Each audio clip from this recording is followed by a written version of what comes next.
Mag-aayos ako guys ng rice cooker. Tingnan ko ang diferensya nitong ipa-plug natin.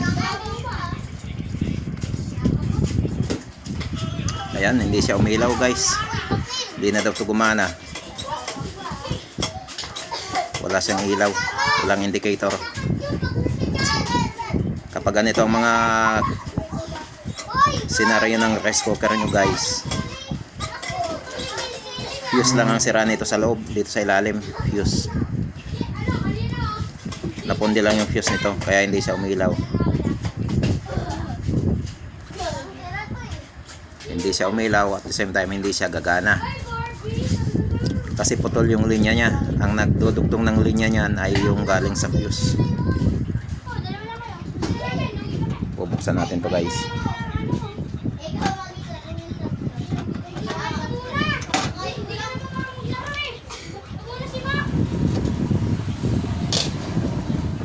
Ayan. Itong ilalim niya guys. So ayan guys, kung nakikita nyo yung kanyang cord, magbibigay sa kanya ng supply galing sa 220 o didiretso siya dyan. Yung kabilang line niya ay nandun yung fuse. Ayan siya guys, yan ang fuse niya. Pundido na yan guys, kaya siya hindi gumagana. So ito lang ang papalitan nyo dyan guys. Ito lang ang papalitan dyan. Yung iba, nire-recta yan, kakabitan dito ng wire, diretso na dito. So hindi advisable yun guys, at delikado yun, lalo na po sa ganito sa bahay ginagamit. Maapektuhan yung mga ibang linya ng wire kung sakasakali magkaroon ng diferensya. Ito 10 amperes to guys, itong ano na to, fuse na to. Bubuksan natin dito guys para makuha yung fuse. So ito siya guys, ayan o, pundido siya, 10 amperes. Ayan siya guys o, 10 amp. Ito lang papalitan nyo dyan guys. Once na ganito yung rice cooker nyo, hindi umilaw. Pag sinaksak, hindi umilaw at hindi na siya gagana. Dito lang siya ikakabit, hindi na nga dito. At ito guys, yung working na rice cooker, working yung fuse nya, pero maliit ito, hindi masyadong ginagamit dito sa bahay. So kukunin ko muna yung fuse nito at ililipat ko doon sa malaki, yung ginagamit namin. So buksan ko ito guys. So ito siya guys, kung nakikita nyo yan, yan ang kukunin ko. Yan o, yan ang fuse na yan, working na fuse na yan guys. Ililipat ko dito sa malaking rice cooker. Maingay sa labas guys, naglalaro yung mga bata. So ito guys, ito ang ating kailangan. Working pa siya na fuse. Ililipat ko dito sa malaki. Pero kung gagawin nyo yan guys, check nyo din kung pareho ba sila ng amperes. So ito, i-check ko to kung pareho sila ng amperes. 10 amperes dapat guys. 10 amperes yung nandito eh.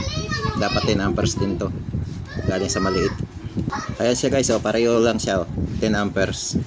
Ito yung pundido, galing sa malaki. Ito yung guys.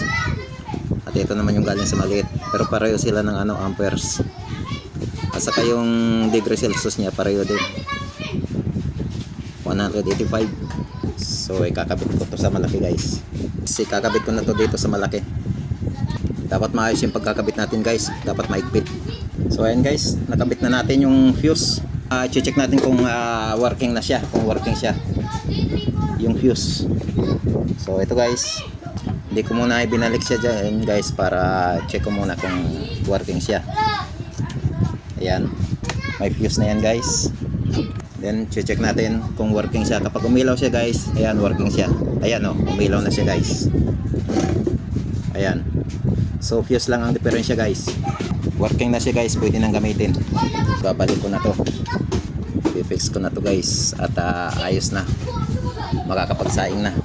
Yung isa guys na tinanggalan ko, yung maliit, bilang ko na lang sa online ng thermal fuse. Nabibili yan sa online guys, yung thermal fuse. Kung ilang amperes, kung 20 amperes, 10 amperes, 15 amperes, ganun. Makakabili kayo niyan sa online, para hindi na kayo maghanap kung saan sa tindahan. So ito ang walang thermal fuse ngayon guys. Bibilang ko na lang to sa online.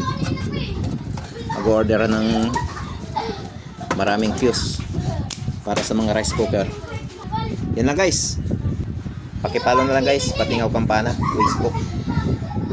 And YouTube channel, Batingaw TV and TikTok. Salamat sa panonood guys and God bless.